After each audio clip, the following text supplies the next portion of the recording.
Sur ma chaîne YouTube, ayant pour thème l'indépendance financière. Aujourd'hui, nous allons voir quelques outils pour combattre la crise, des outils assez simples. D'abord, commencer par un budget. Un budget permet de répertorier d'un côté les entrées, de l'autre côté les sorties d'argent.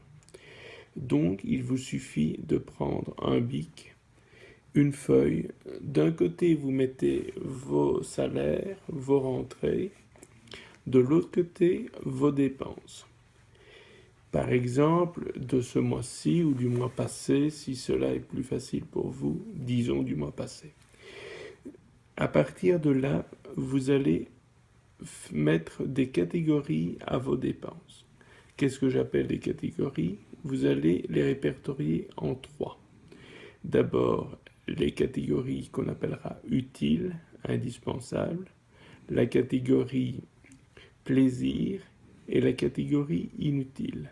Dans la catégorie utile indispensable, vous mettrez toutes vos dépenses obligatoires. Exemple, le loyer, le crédit immobilier, l'eau, le gaz, l'électricité, Internet, le téléphone. Tout cela, vous ne pouvez pas vous en défaire, vous pouvez au maximum les diminuer.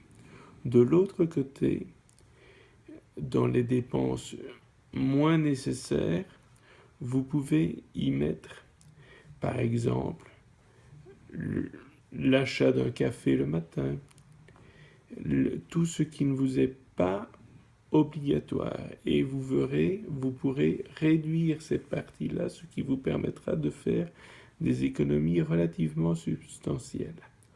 En effet, comme dit le proverbe, ce sont les petits ruisseaux qui font les grandes rivières. Maintenant, à partir du moment où vous avez alloué un budget à vos différents postes de dépenses, pour que cela fonctionne, cela paraît simple, mais il faut s'y tenir.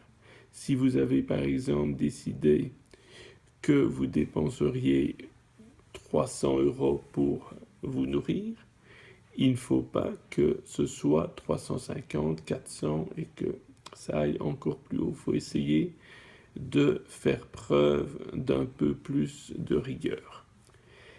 Et pour cela, pour toutes vos dépenses, vous verrez qu'à la fin du mois, vous allez retrouver un peu d'air si vous êtes serré à chaque fin de mois.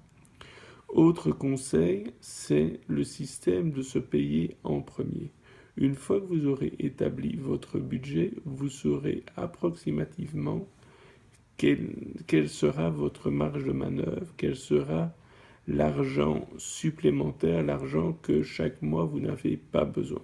Cet argent, même si c'est une petite somme, exemple 50 €, exemple 100 € par mois, vous décidez de faire un ordre permanent sur votre compte épargne, ce qui vous permettra en cas de coup dur, comme par exemple changement d'une TV, changement d'une machine à laver, j'en passe et j'en oublie, vous pourrez faire face aux imprévus sans commencer à faire un crédit à la consommation ou devoir attendre, faire sans l'objet nécessaire.